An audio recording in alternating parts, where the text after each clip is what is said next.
Hello, good evening. Welcome to the Speakeasy. I'm your barkeeper, Jeff Belanger. And please, oh please, if you're watching, share, like, start watch parties, and tell your friends because it's nice when we can all drink alone together. Did you ever have one of those days that you're just happy to be alive? I have. I have a lot of those, actually. I try to be thankful and grateful for whatever is going on. And sometimes you have to just be thankful that you got up today, but that's a good thing. Please also check in. Tell us where you're from. Gail's from Tennessee. And hello from Oregon. And hello from Fitchburg, Massachusetts. Hello to all of you. What are you drinking tonight? Tonight we're having tea. And I love you to the moon and back. You know it's true because there it is on a mug. I've got some events coming up this week I want to tell you guys about. There they are. Lots of stuff going on. Most of those are free, by the way. So I'm going to let those soak in while I grab something. You can see me virtually. I'm doing different programs every night. And you can attend, hear different stories, hang out with your friends. It'll be a grand old time. And we'll be swapping all kinds of stories. All right. You didn't know it, but I was doing something. Because I'm a one-man show here. It's just me. There's no help at all. But I'm grateful that you guys are here, and I'm grateful very much that our guest is here tonight because he's a guy that's really been through the ringer. And if you're into Ouija boards like I am, this whole show is going to be seen through the planchette, I think. No, we're not going to do that. If you're into Ouija boards like I am, then you know the name. And I've known him for a long, long time. We're going to talk all about that. And he's been through the medical ringer. And I know he's grateful to be alive today. So let's just get to it, right? The chairman of the board himself. Please welcome my good friend, Robert Murch. Thank you so much for having me. And yes, I'm very lucky to be here and here. So, Murch, can we start with, you know what? I'm going to start with a picture. I'm not a doctor, as you know. I don't play one on TV. I don't even watch doctor reality shows. None of that. But you sent me your x-ray, and I'm going to show everyone your x-ray. You don't have to be a doctor, folks. Take a look at this spine. Oh. Yeah, that was after, I think that was after 5 surgeries. So that was we're not done yet. It looks better than that now, but that was before the last big one. What happened to your back, man? Can we just start there? Let's just start with your back. To be honest with you, so yeah, we've known each other a long time, and where it first blew out was WouijaCon 2015. So the riot there, in Baltimore. Yep, the riot in Baltimore blew out my back. Actually, it's genetics, it's degenerative disc disease. It's super boring. Just means that like my back looks like an 80-year-old. Though I'm starting to feel like an 80-year-old, my back doesn't look like it should. And so things just start blowing out. And it started in 2015. And every surgery I had that they told me would make it better or do something, it just didn't. It led to the next surgery. And then in February, I had a big one, which led into a whole bunch of other trouble. So okay. And you're drinking tea tonight, right? Because to reach forward. Of course. Cheers. So we've had a lot of beer together over the years, probably enough for a lifetime, I imagine. Yes, definitely. But I guess I got to carry the torch alone at this point. Yeah. Unfortunately, part of my new normal, one is just getting up. 2 is not being able to drink alcohol anymore because I got an infection post-surgery that went into sepsis, and it was very bad. And the long and short of it is now I'm on antibiotics for the rest of my life because they have to suppress the infection that is still there. Probably. Now, when you say very bad, you're talking about, I mean, like death. Like they pretty much written you off at one point. Yeah, the first surgery. I'll give some dates so people can understand the timing. Yeah. Timing means very little to me, especially right now, because I've been so drugged and in pain that literally the last few months have felt like a week or 2. But what happened was on February 6th, I went in for a surgery that was going to be 11 hours. And it was already a bad surgery. They put it up there with organ transplants.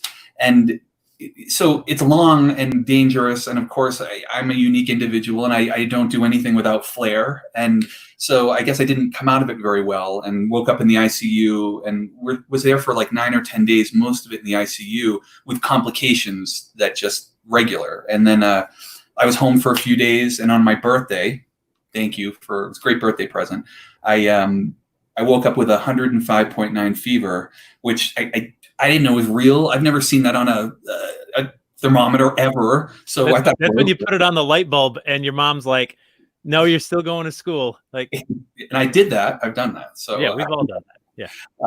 And that happened. And then we'll get to it when you want to come back to it. There's a ghost story. My very first ghost story I ever had was with you. And was that in where were we? We were in Mansfield. Yeah, Mansfield, Ohio, the Mansfield Reformatory. Oh my God, I remember. I was right below you. Yes. Let's just tell that now, because now everybody's going to be like, "What's the ghost story?" Okay, so let me set it up, and then you take over.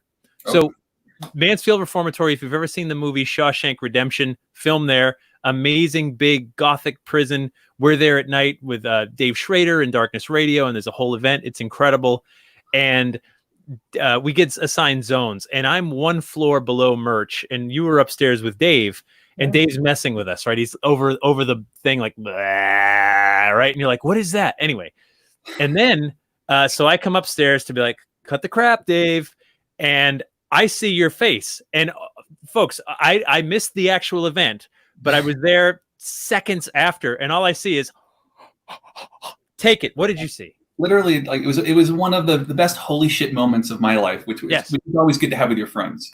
And so I'm with Dave, and Dave was, organizing the event. And so he hadn't really walked through everything. It was kind of the end. So it was like, I don't know, close to 2 a.m. in the morning where we're like ending the event. The last tourists are going through or whatever. And he decides to, scare Jeff. We hear it's Jeff, and he's like, everyone starts screaming. And Jeff, we immediately hear Jeff. This is how you know Jeff knows us very well. He immediately says, it's probably one of my friends fucking with us.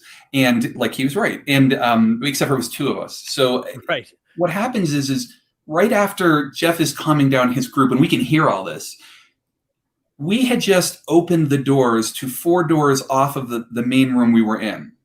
And we open them to make sure people don't hide in them and they get out of the events when it's over. And all of a sudden we hear this door kind of shut, and then steps walk right in front of us into another one of these rooms, and another door shut.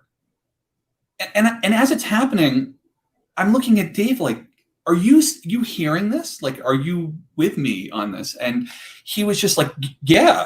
And then right at that moment, as we're kind of like trying to understand what happened, Jeff comes up the stairs, and I'm literally like, you're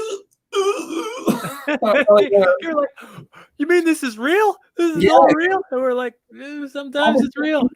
All the stuff people pay money for that we're helping them with is real. Oh my God. So yeah, it was cool. So that was my first kind of, what was that? And we couldn't figure it out because honestly, the doors were shut. It happened. We felt the steps on the floor below us. It's a very big place, and I'm sure people will say, well, the noise could have done it. Yeah, but what shut the doors? Like, we opened them. There was only one way in and out, and we were standing at that entranceway. That's where you came up. There's no other way out. I don't know what it was. But it was okay. So that's your first ghost experience, and gave rise to another while you're in horrible medical. And so just to bring everybody back, let's get back to the medical front.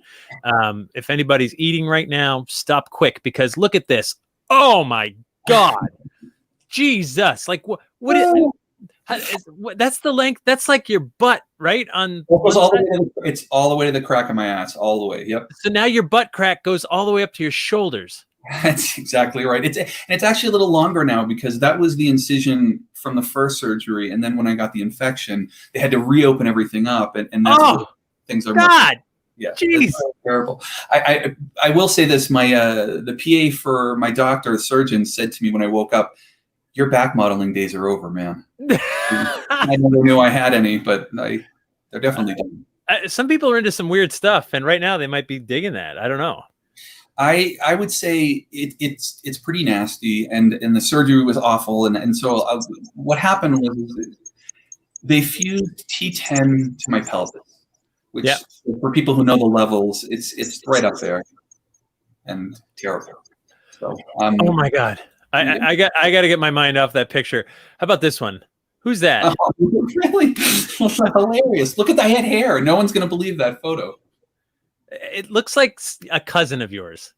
Yeah, it doesn't. I don't feel like that person anymore. That's for sure. That was a long time ago. Was that high school yearbook? That was my high school yearbook photo. I'm surprised. Like, look how thick my hair was. Look at that. Yeah. So you know what's funny? You give me something one time and it stays in the collection forever. And I know.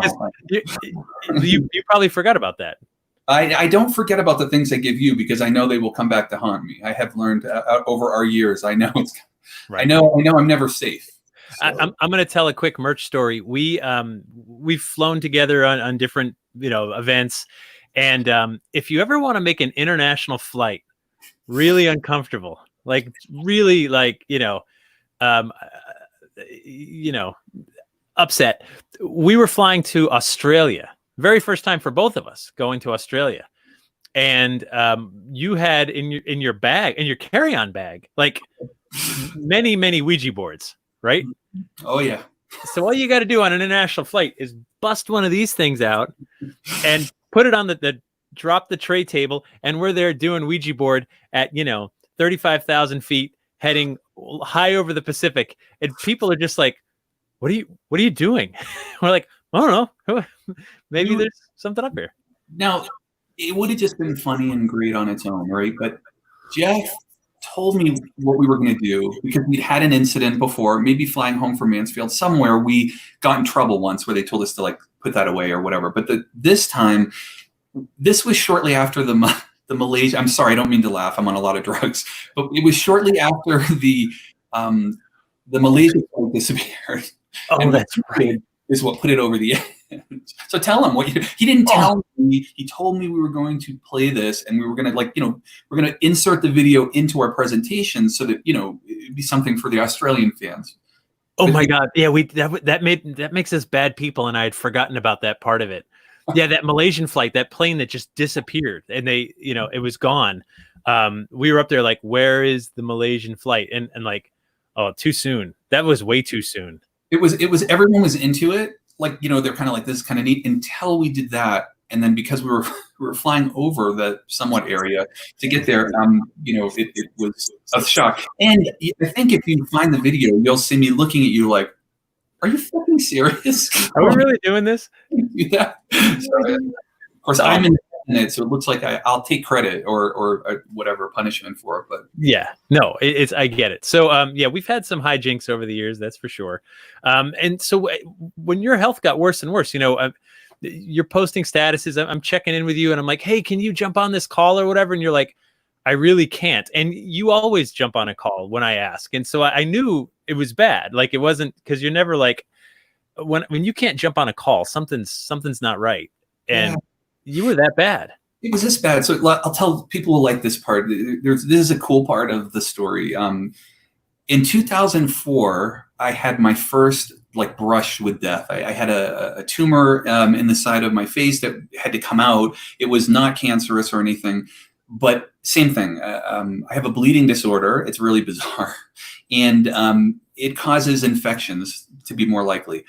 I caught one, and I was in Salem Hospital at the time, which was the first mistake, having a surgery at Salem Hospital before it was Mass General.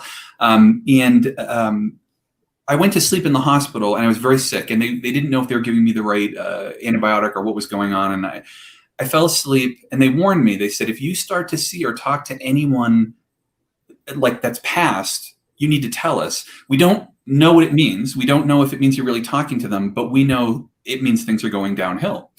And I thought that was kind of an awful thing to say to someone who's already nervous, that you're really. Holy crap. But okay. And then. Wait, hold on. So so with the right dose of narcotics and things, they can induce grandma to come visit? Well, I guess they did because I was sleeping, and then all of a sudden my grandmother, who had passed away 4 years ago, with her walker comes into the room. I know she's dead. And I don't say to her, oh, grandma, what are you doing here being dead? It was more like, okay, this is weird. And I talked to her, and she told me, you need to wake up. and tell the doctor something's wrong. And I'm like, well, obviously something's wrong. I'm in the hospital, Grandma. Like, this is really not rocket science here. And she grabbed my arm and said, wake up. And I woke up. And then I immediately hit the buzzer, told them. They did some tests and found out it was totally the wrong antibiotic. The thing was getting worse and whatever. So my grandmother, whether it was my mind creating it because she was like, we were very close, or whether she actually came to visit me, totally saved my life.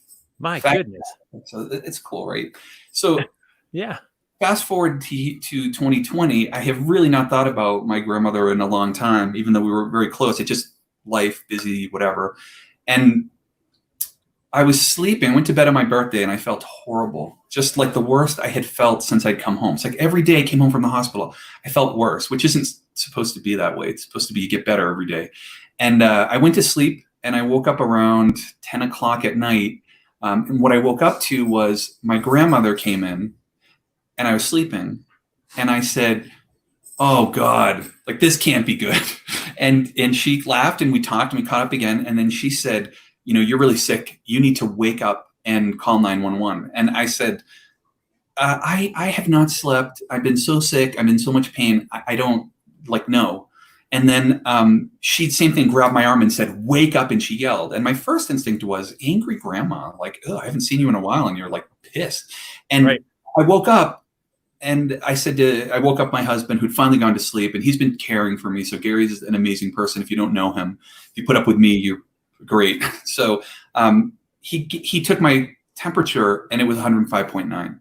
And he squeezes his eyes, looks at it again, flips on the lights, hands it to me and says, you need to look at this.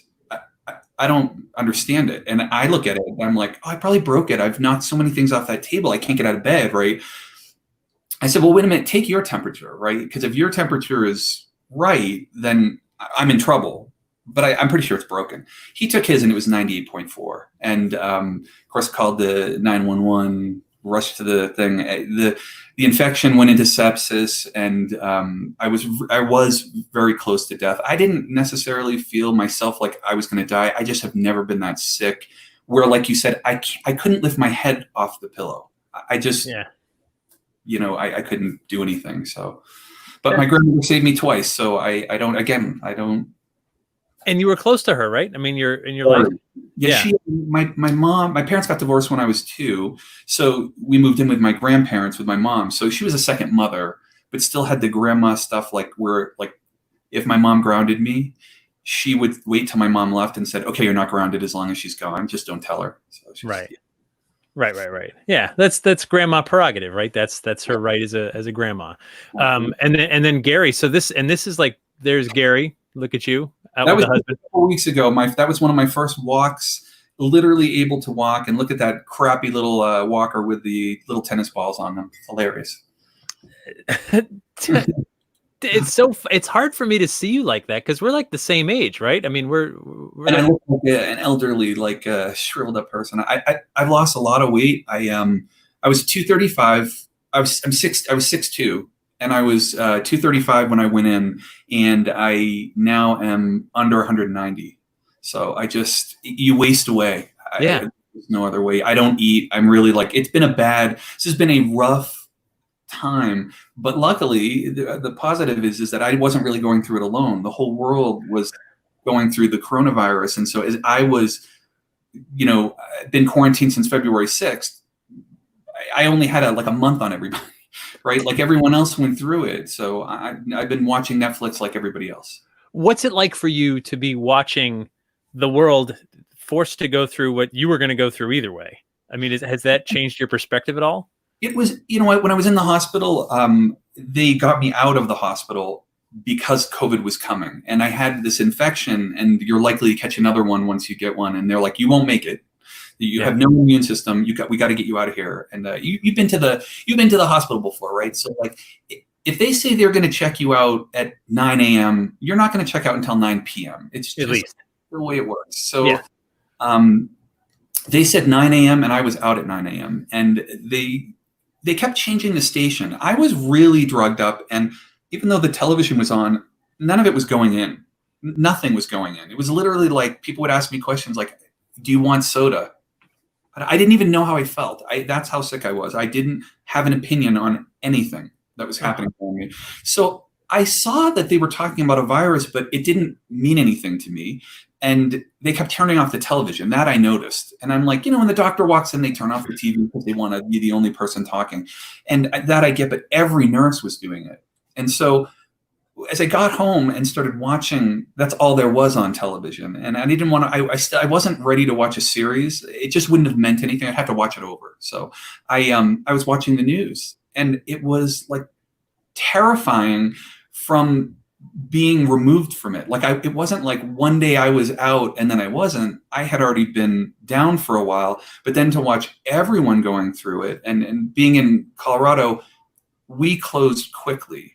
We had the benefit of watching the New England states and what was happening, and how they, first it was one day maybe schools were closed, and then the next thing was closed. And here it was like they just issued an order and everything went off, just pulled the plug. And I was lucky Gary was working from home already, and then he had to work from home. So I didn't, I had someone here. I didn't have to have a nurse all the time who really doesn't want to spend any time with me. So, so Gary did. Right.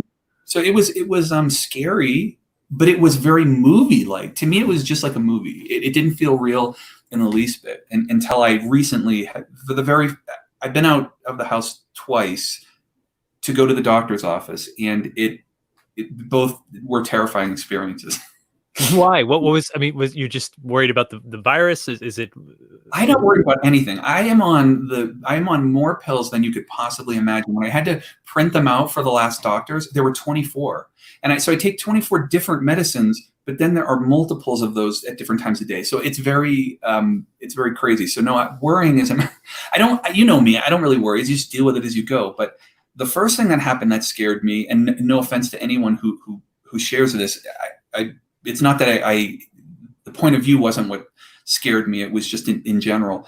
The Lyft driver who picked me up to take me was like a huge conspiracy theorist. And I'm high as a kite. And he's talking about things that I was like, are these true?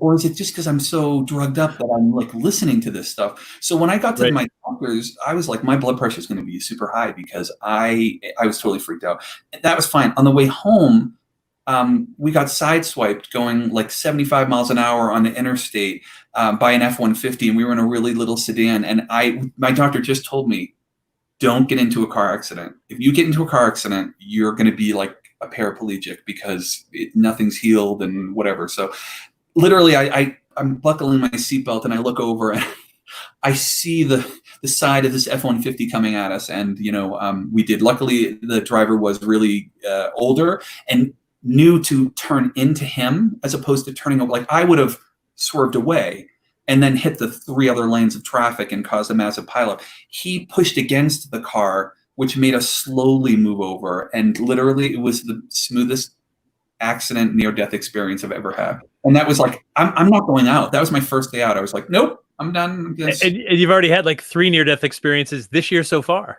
Yeah, so it's hard. Yeah, I was just like, I'm not going. So it was funny. It was like the real world again. For me, it was like, but seeing everyone with masks, I posted a picture of a Ouija mask, of course, and it's the new normal. And I hadn't experienced, though I'm seeing it on, I'm seeing it on television, going out and then seeing an entire hospital, the parking lot, everyone being on masks. I realized I was smiling at people. They had no idea I was smiling because my face. So I was like really lost on the social cues. Like I realized I had to be much more like verbal and like using my hands and body language more, because literally I think people just thought I was glaring at them, or I don't know, they probably just thought I was a druggie or something. I don't know. Well, you are. Yeah, now. I definitely am now. Not by choice. Taryn brings up a memory. Oh my God, so long ago, 15 minutes of investigating during Phenomenology Basement at the Farnsworth Tavern with Jeff and Bob. Funniest 15 minutes ever. Yeah, because we're really not good at paranormal investigation. We're not. I will speak for both of us there. Yeah. But we'll entertain you in the dark. Why not? Right? Like if you want to hear us just crack jokes, we're your guys. Oh yeah, it was. I remember that again. Okay, maybe late nights, early mornings were particularly not that good. But I know we had spent a lot of time in this area of in this basement, and it like occurred to us, why are we in this basement? Like, if there was a ghost, it was miserable. It was cold and damp and stinky and like small and squished. And it's like, if you were a ghost and you weren't killed in the basement, what the hell would you be doing in the basement? And it just like, we were so tired and punchy and whatever that we just ran with it. And we did this with the people who paid money to do this. And all of a sudden they were like, yeah, you're right. Why would you haunt a basement? And so I know you have it on, you taped it. It was part of, we're probably doing EVPs, and then we just ran with whatever conversation. But it's a funny thing, because when we're doing those investigations, I struggle with them because I want people to have an experience so badly, but it's so out of my control, and I hate things out of my control. I'm a control freak. I admit it. Here we are. Taryn says, Jeff, you were doing music using a fart machine. That's right. And you know what's, though I don't remember that specifically, that does sound like me, and I absolutely believe her. So I think the was atomic fart. Oh yeah, because you were doing like all the wet ones and like, I don't know. Are there any spirits present? Exactly. What was happening? We were like, it said Roger, right? So anyway, but at the same time, like, so I struggle with those things because I want someone to have an experience. And then with some places, I'm like, look, I can't seem to get EVP. I've tried. We do the dowsing rods. I don't know. But you know what I do get? I get this. This makes sense to me, right? Because I can spell. And if I'm a ghost and you've got your hands on it, and I could be like, Murch, hey man, if I could spell stuff out. I could be like, remember that time we were in your car and we used a Ouija board instead of GPS? Remember that? And you'd be like, dude, that's Jeff. I know that's him, because like we did that. And so that I understand. And then yet some places, Mansfield Reformatory for one, oh boy, ban them. Remember, like we had to get like special permission from the governor and the senator and the president and whatever to be able to use them that one night. They're like, we don't like this at all. This makes us really uncomfortable. And I'm like, wow, like that's the line, right? This thing. And remember, I intentionally brought all those pink Ouija boards so that they wouldn't feel as threatened, but it didn't work. I think they're still banned. I don't know. Someone watching might know. If I know they said they had a good experience with us, but I think that meant as soon as we left, they put the sign back on the door that said Ouija board. You had some of the glow in the dark ones, and I don't know if we discovered it that night, but if you take your hand and you put it on the glow in the dark one, right, and then shine a flashlight all around your hand, as soon as it gets dark, right, your handprint is still there, and that's all in great fun. And then you just point at the board and go, look, and everyone goes, that was super cool. Yes, we figured it out because I think we were leaning on one when we were trying to set something else up, and then you did it to all these different boards, and then as we brought the groups through, they were all screaming because they were like, I think there's a hand coming up, and I'm like, yeah. Judy says they're still banned. I'll take your word for it. I mean, I have no reason to doubt that. Yeah, it doesn't surprise me. So apparently we didn't do that great of a job, or we did a really good job. We were so good. They're like, yeah, no, this definitely, this verifies we got to ban these things. So you've been obsessed with these things since 1992. I know because it's on your bio, and you've been collecting them, and you've pretty much made yourself famous for like Ouija boards, which is funny. No, like it's true, right? Like, so here's one of my favorite like side Murch stories. You were a consultant on the movie What Lies Beneath. Yeah, my first movie I ever got to work on. Yes. So and don't tell us the number. It doesn't matter. But it was a decent check, right? It was. Yes, they paid me because I didn't even think you could get paid for your hobby. I mean, you collecting stamps and someone saying, "Oh, we need you. We'll pay you to." Okay. I mean, yeah. So listen, and if anyone's watching from Hollywood, this is important. So if you remember the movie What Lies Beneath with Harrison Ford and who was the female lead? Michelle Pfeiffer, right? Harrison Ford, Michelle Pfeiffer. It was a great movie. I really actually liked it. And you're thinking like, why was Murch a consultant on that movie? Because you probably do not remember there's a Ouija board in a scene. It's not a big scene. but it's in there, and she's using the Ouija board. And so they hired Murch at some number that's pretty sizable, and we don't need to know what, it doesn't matter. And he had to come in and teach Michelle Pfeiffer how to use a Ouija board. It was awesome. We got to go on set. They had 2 sets because Harrison Ford was filming another movie at the time. So they created the entire set in LA where he could be when he didn't need to be in the same scenes as Michelle Pfeiffer. And then also they built the buildings inside and out in Vermont, in Dar State Park. And so, we flew out there, and I got to meet Michelle Pfeiffer, amazing person. Same thing, got to meet Harrison Ford, and wasn't the best experience, to be honest with you. All you people who grew up like me, Han Solo, Raiders of the Lost Ark, I think you taught me this. Don't meet your heroes; they'll really disappoint you. So I think that was a bit of a disappointment, but not working with people. It's a huge testament to, if you're really passionate about something and you stick with it and you do it for the right reasons, like you love it, right?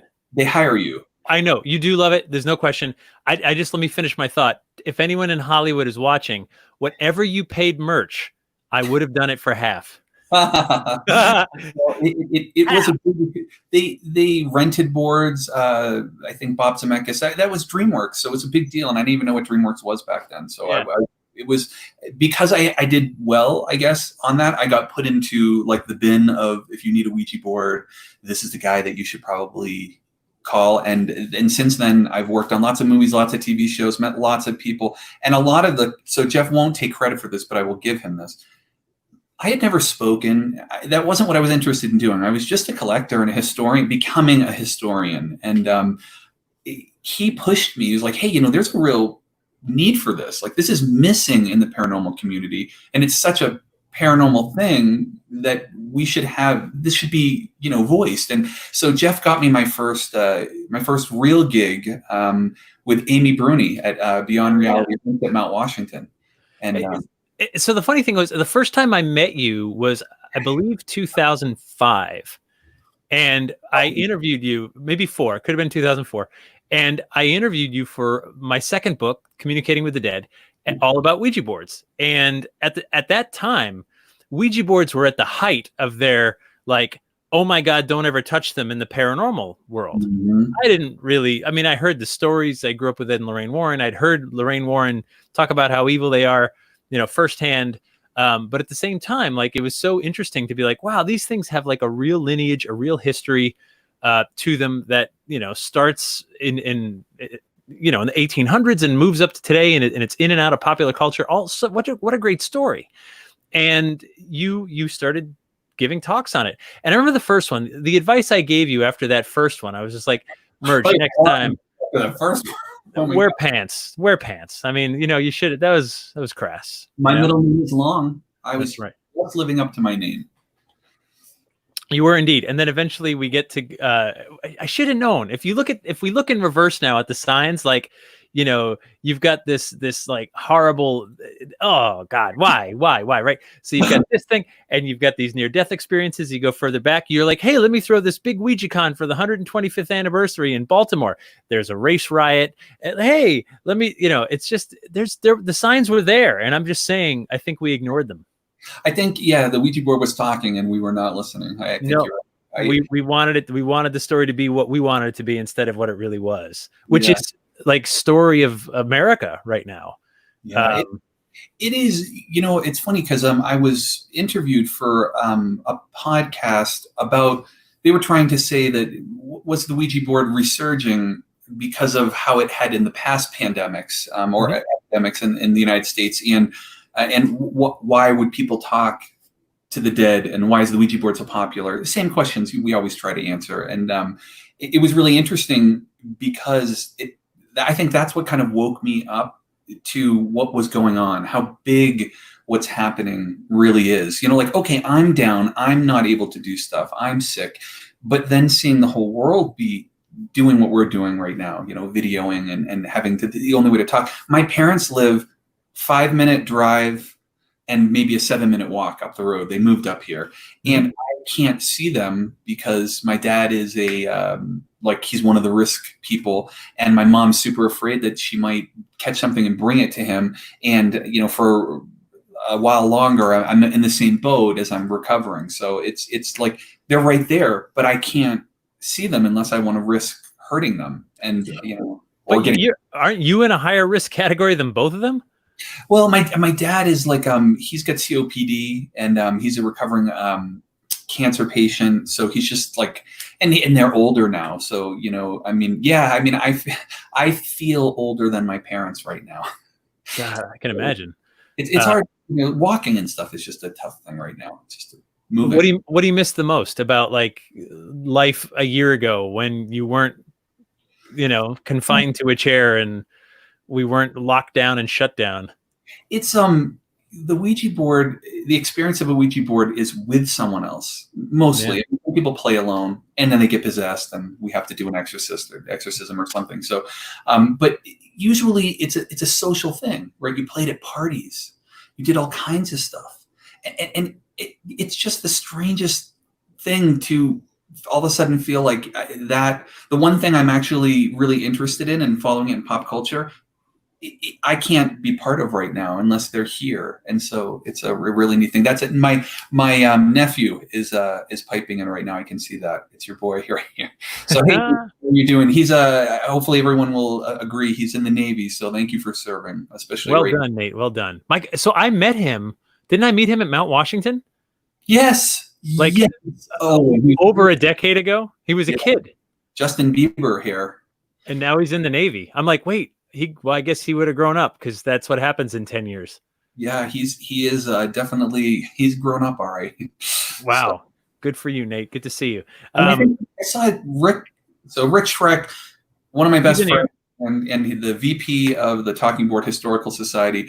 I saw him say something, and I think it said Ouijazilla came out right before the pandemic, and people were blaming. There we go. There it is. So the current pandemic hit right after Ouijazilla invaded Salem. So Rick was the mastermind behind Ouijazilla, and I couldn't go because of this. I was sick. So you tell them what you saw, because we sent you. I was there. It was amazing. It was just I love when someone's just like, let me do something so big and crazy just for the sake of doing something big and crazy. I will support that every time. Like that's just something I can get behind. And so it was cool to go there and see it in person. And, it's one of those things. I'm sure tons and tons of people saw pictures, but to actually see it and get to push the planchette around. And it was cool because Rick's walking me out there, onto the board, and Calvin didn't see who it was. They're like, hey, no walking on the board. And they're like, oh, sorry. Oh, Calvin, hey, and so it's like, I felt like I was let behind the velvet rope. You know what I mean? Like you and I ran and did like WouijaCon all those years ago. So you're always welcome behind the velvet rope. I wouldn't even be on here talking about this if it wasn't for you. Well, it's so funny to me how it's very rare that I ever feel like any person of note at all. Right. Because like most days it's just whatever. Life is very normal for me. I got to cut my lawn and whatever, all the other stuff. But like once in a while where you go to like see Ouijazilla and people are like, wow, Jeff's here. I'm like, oh, hey, this is cool. Right. This is the only time I get to feel that like, oh, this is kind of neat. Thank you, Rick. You reminded me of, you asked me what I missed pre this stuff. I miss your Oktoberfest parties. Yeah, me too, brother. Epic. Those were epic. There was a lot of beer. Our record one year. So what if for those of you who ever are worthy of an invite, the Oktoberfest party usually takes place in September, which is traditional, like in Munich and things. And the rule is just bring a 6-pack of something interesting. And if it has light in the name, or if it was brewed near Milwaukee, we just kick you right out. You don't even get to come in. And then we fill a kiddie pool with ice. And our record one year is we had 57 different kinds of beer. That's not 57 bottles of beer, 57 like 6-packs, like, which by my math that's a lot. That's a lot. A lot of and beer. I think I tried about 48 of them before I didn't remember anything after that. But it was fun. I don't know if this is a come on. You're always welcome behind my velvet rope, Jeff. Whoa. Hey. I like where she's going. Nancy Hayes, my goodness, thank you. Uh, I don't even know what to make of that. So yeah, and collecting now, right? So that's often, well, I guess you do a lot of it through eBay, a lot of it online, but so much of it, you basically had like this rolling museum that was at Michigan Paracon. I know you weren't there last year, but the Talking Board Historical Society was, and it was amazing to see it in that room. And I know for a lot of people, it was really cool for them to actually see it in person. And that's the connection. That's the thing where you can like demystify the mystifying oracle, when you can also give people an appreciation for it. Because I know like you care about it. Like if there's like 1,000-point scale, like on your worst day, you're at like 999, right? Like that's a bad day. And you're just trying to get people half as excited about it as you are. And you do. Like, that's the really cool thing, is that people are like, oh, Ouija boards, I heard they're dangerous, but that's all I know. And then they learn so much about it from you. And they're changed. They're different after that. They can still hate it. They can still be afraid of it. That's okay. But at least you know the whole history of it. And that this thing is big, right? This thing is like huge popular culture stuff. I love it. I totally think that it's cool that you've made a name for yourself doing this, and we'll continue, right? I know. I was like, have I really? You totally have. Look, you got a bunch of people here tonight that just want to see you, and it's really cool. And also, I'm glad to just see you up and about, because, like I said, I know just asking, hey man, can you jump on the phone? I can't. And I was, you never told me that. Not in 15 years. It's Rick, John, all of my friends who were, I've never felt this way. And it's slowly coming back. And I said I didn't have an opinion about things, or I didn't care about something. That's a genuine, real thing. When you're really sick, you don't care. Not only couldn't I do it, I just didn't have any interest. It was weird. It was a weird, someone could ask me about some terrible thing that was going on in the news, and I would just be like, I don't know. Yeah.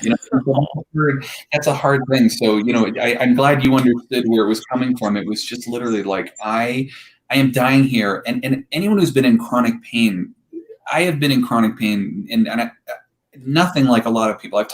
My story is very insignificant to, okay, that looks terrible. Sorry. When you said chronic pain, I was just like, let's remind them. Go ahead. Yeah. For 5 years, and you get really worn down. And that's what I felt by the time they did that last operation. Was I knew it was going to be terrible. I knew the rehab was going to be awful. I just didn't care, because it couldn't be worse than what I was in. That was a lie. It ended up like, for now, it's worse than it was, but it in time, it won't be. Like everything else.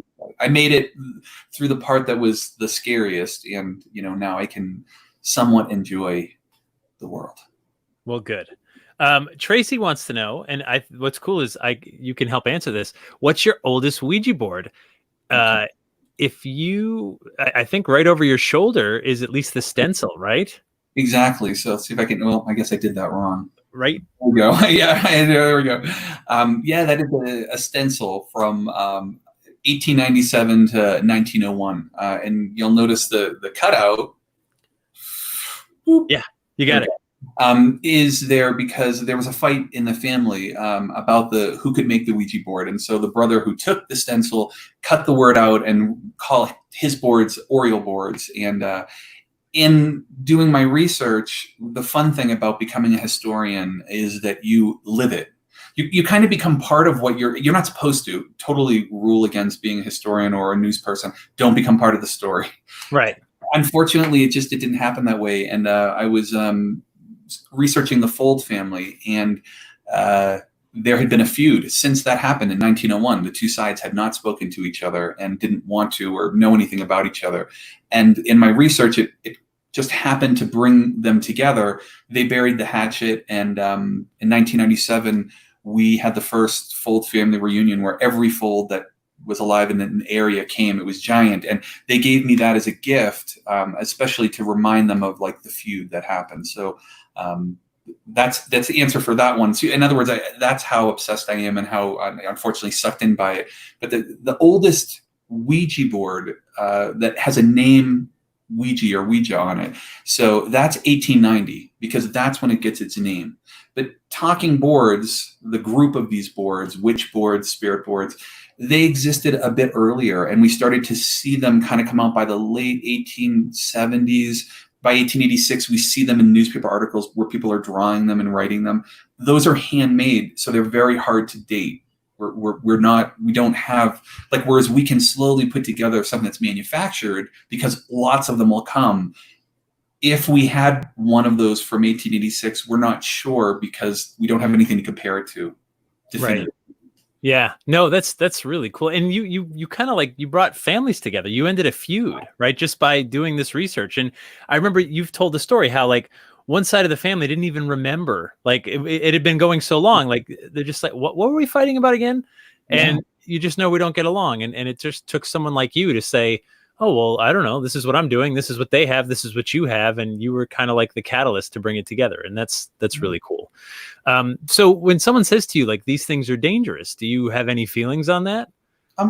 Yeah. I mean, it depends on what you're doing with them. I mean, anything's dangerous if you are being stupid with it, or, just not like, I think you can get into trouble with anything, because whether you believe that using a Ouija board parts the veil and you speak to the other side, or whether you think it's your subconscious, your subconscious hides things from you for a reason. And, and we don't have, long conversations all day long with the other side. Some people do, but not on a normal average person.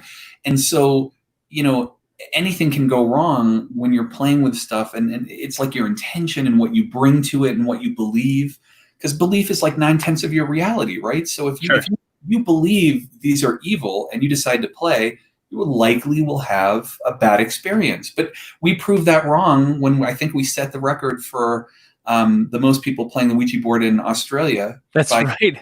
We had hundreds. Yeah, it was amazing. It was amazing. I do want to remind you of one thing, Murch. It was years ago. I used to have a talk show called 30 Odd Minutes.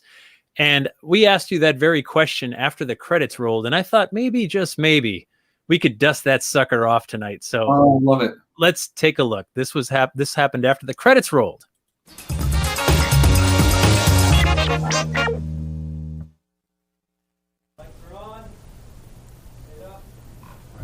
Hey, man. Thanks for coming, man. Great thanks show. for having me. No, that was awesome. And so, I mean, but really, you don't think these things are dangerous at all? No, I don't think these are dangerous at all. Huh, it's interesting. I don't think anything could happen. Yeah, I think they're a little dangerous. Now, what do you think? See? Look at how young we were.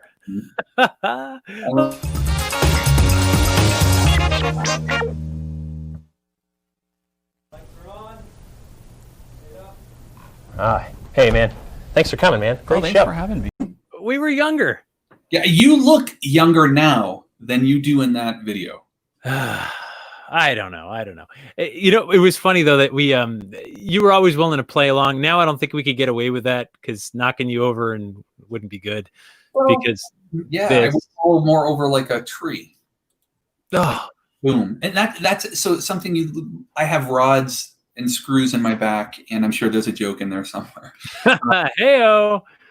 And I can't. So if I'm laying on the couch, and it's very hard to get up and it hurts, right? So I make the crazy old man noises, but I have to get up like a tree. So it's like boop or boop. There's no bend, slide. It's either you go straight up or you go up and down. Yeah. So oh my God. How's your husband handling all this? He's still my husband. So far we are not one of the COVID divorces that have happened. No, he's been amazing. I feel really bad for him because he's had to take the brunt of everything I normally would do around the house. He obviously has to do, and he takes care of everything. Just the night, he's the nicest guy in the world. He's great. He's awesome. Yeah, and I don't like the way he undresses me with his eyes when I'm around. It's okay. I mean, it's something. Attention's attention. It's all good. I told him I was doing this, and he said, "I love it when Jeff asks me, hey, did you know that your husband's gay?" That's his. So he loves when you do that to him. Does your husband know you're gay? He's like, I don't know. It's a fair question. So Robert Heskey wants to know, how many people send you cursed boards? What do you do with them? Have you had any cursed boards said, listen, this sucker's cursed, I'm sending it to you? We do. This is where John Kozik will come in, and he is another one of my best friends and part of the TBHS, and also does the Salem Witchboard Museum, which we can get into in a little bit. But we do. A lot of boards get mailed to us because people don't want them in the house, and they have a story or they've heard a story, and we ask people to write the story out so we can record it. And actually, if you're going to Michigan Paracon, which was postponed until next year, we're going to do an entire display of cursed boards with those letters. So I'm really glad someone asked that, because if you want to see them in person and see what we get, and so we keep those, and sometimes we sell them to raise money for the TBHS, but lately that has become such a big thing that we are using them for exhibits. And that's the thing, right? So you can't put up a museum where you've got just the same looking board, like yeah, you're just like, that's 20 of the same board, but it's the story attached to each one. And then, right, like, how do we know you didn't confuse some? And you're like, oh, which board is with which story? But that's, I mean, to me, that's a book. Like, someone should make a book out of that for the. I think I know someone who writes on these subjects. My dance card's full right now, but I do think I do think that would be an amazing book, because people are so like fascinated with this thing. They're scared of it. I've been with you at enough of these things where sometimes you walk in carrying them, and like it's like you have bombs strapped to you, and there's like a countdown timer, and everyone's like, run, it's gonna go off in like 8 seconds, just run. People are so afraid of this. It's so polarizing. Very polarizing. There was an event. I think we were flying out of Philadelphia. It doesn't really matter. It was, but I do remember Chip Coffey had seen us to our gate. Yes. And he's like, "That's your plane?" Oh. And he just walked away. Right? Well, there were people who wouldn't get on our flight. They were like, that there was a psychic that just said that something was wrong on that flight. And they were like, nope. Sorry. Yeah, he's our good friend. He still let us go, right? So yeah, you guys go. Call me soon, like in like an hour. But you had given me an old Ouija board that you had picked up, and you said, "Hey, I've got like 6 of these. You can have one." And it was too big to fit in anything, so I just had to carry it under my arm. And when you walk on a plane with a big Ouija board under your arm, like everyone just leans back, like, right, like. What do you got there, man? And it's so funny that there's a visceral reaction. And then some little old lady's like, I had that same board when I was a kid. Oh, it was so much fun, right? Like two reactions. It was either petrified or endearing. And you never know what you're going to get. Surprisingly, older people tend to have more fonder memories. So if you're 80, 90, they'll say, oh, we used to use these boards with my sister. We used to have all these parties. We scare them. We'd have fun. Yeah. You get and I'm just going to draw a line in the sand, like post 1973 exorcists say that growing up after that, the idea that something in your closet, in your attic, in your basement is evil, suddenly to me, the Exorcist, it wasn't a switch that gets flipped, right? It's more of the pendulum is swinging, where they had not been seen by the general public as evil, awful portals to demons. But as that movie happens, then you see it starts to go with the swing, and they basically did what Alfred Hitchcock did to The Shower. Like, to this day, you hear something in the shower and you're like, well, why? I was never afraid of it before I saw Psycho. It just didn't happen. But once that happened, and now of course I've worked on movies, I've done this, so I'm not. I'm partly to blame for some of the things that people feel about Ouija boards, but they basically made something that at one time by the mass public was not seen as scary per se, turn it into terrifying, which to me is amazing. But now it's swinging back. Now it's in every movie, paranormal. The event you got me into, it was a Beyond Reality event. So it was the Ghost Hunters. Mm-hmm. And I was allowed to go the very first time, but I couldn't stay, and I couldn't bring any boards to do the displays that we got used to. I just could go and leave, because Amy Bruni, by the way, was the one who said, hey, like, this is great, but like it's a little too freaky. And then the next year I got to go, and I could stay. Somehow I was like not going to bring the evilness to the place, but we couldn't do a display on boards. And then the next year I could go and bring boards, and then eventually they allowed us to use boards to play. But that was a many year, baby steps. Oh, it's super baby steps. And the only thing, like, we ask, right? And I know we talked about this with Karen Dahlman, who'd been on here, and Rick and stuff like that, right? Like, I cannot understand the difference between doing an EVP session, talking to a K2 meter, doing dowsing rods, doing a Ouija board. Yes, I understand, like, you're allowing your body to be part of it, but you're still summoning. You're saying, whatever's there, come here and communicate with me. And it's, I mean, on the box, right? Ages 8 and up. It says it right there. And I think so. When the Ouija movie came out, you and I did that event in Salem where they were giving away. I want to talk. We have a couple minutes left, but I want to talk about the experiment we did there, where we had all these boards, and this is actually one of them. I mean, I think I went home with like 10 that night, and we had all these boards, and we had a bunch of slips of paper, and there was like colors on them, right? Like dozens of colors: pink, red, white, blue, and then we had two digit numbers, and then a U.S. state, right? Yeah. So we index cards. And so we told people, and a lot of these folks were from the game company, like from Winning Moves Games, right? That was Winning Moves. Yeah, Winning Moves, right? So there were people that were executives at that company that had never touched it. And you're like, dude, you sell it. I don't even understand, but whatever. And so the experiment we did was, okay, everybody, we're telling you this piece of paper has a color on it, and we're putting it under the board. Just push it. You can push it with your hands. You don't need to wait for spirits or whatever. Push it. And what's the color? And then this one couple, they got like the color. It was tan. I remember it was tan because like tan, that's not even really a color. Right. So they got tan, and we're like, whoa, that's weird. They spelled it, and then they looked at the card, and they were like, that's freaky. And then we did U.S. states, and they were all in there, right? You could have had Nebraska, you could have had Iowa, whatever. And then they got the state right. Yep. And then it was like a 2-digit number, and I want to say they were like one off or something. Yep. And at this point, even you and I are like, this is really freaky, man. Like, really bizarre. And like, you can mathematically calculate the odds of this, and it's pretty astronomical. Yeah, and Winning Moves, where like people were like trying to get to the table to see it because like they got to see their product in action. And for everyone who knows, Hasbro owns the trademark and makes the Ouija board, and they license it to different people. Winning Moves makes the classic version that Jeff was holding up, so the one everyone remembers basically is made by Winning Moves. And yeah, it's a very well made board. Compared to Hasbro's latest abomination, which the funny thing about it is they screwed up the one thing it has to do. It has to be able to easily move the planchette, right? Like it has to slide easily. Yeah. And Hasbro made this really cool board, really freaky looking, and it's got a planchette with batteries in it and a black light, and messages light up, and it weighs like 7 pounds, and it's so heavy you got to like, right?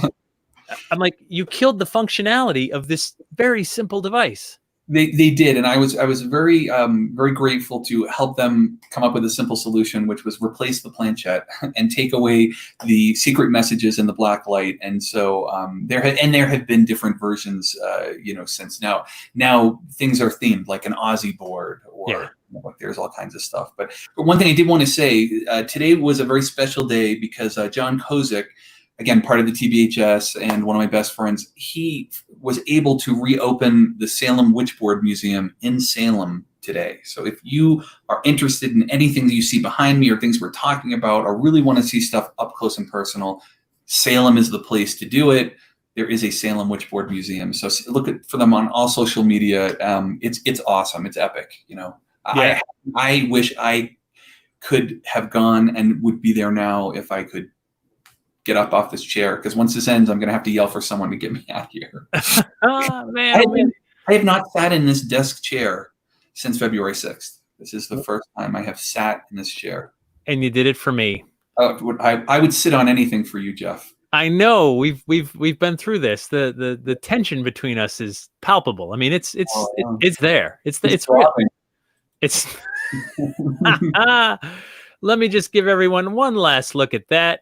And when you see me at the next convention, I will show you the scar, because hopefully by then it will be. You know what? We should get T-shirts made.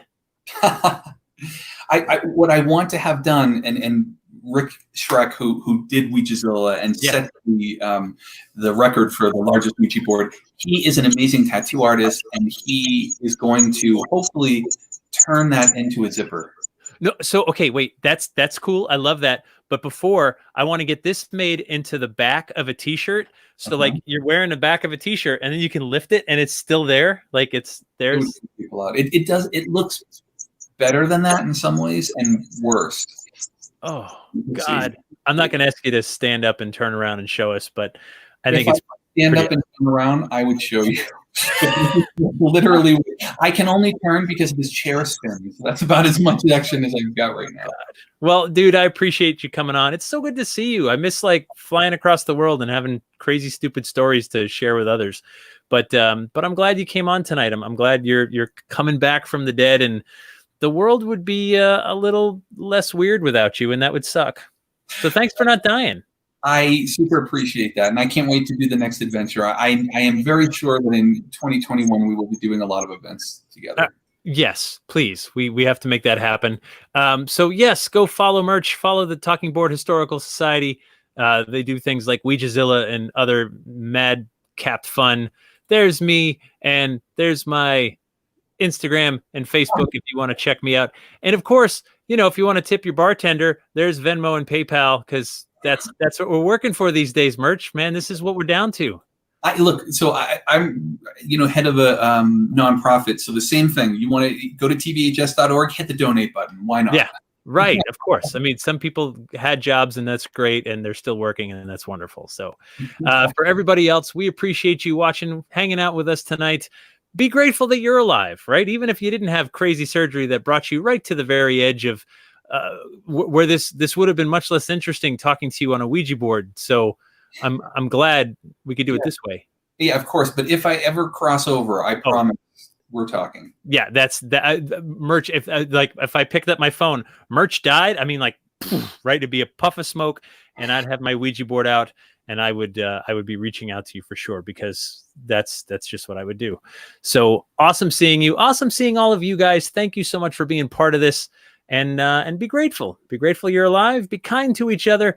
And until next time, please take it easy. Cheers.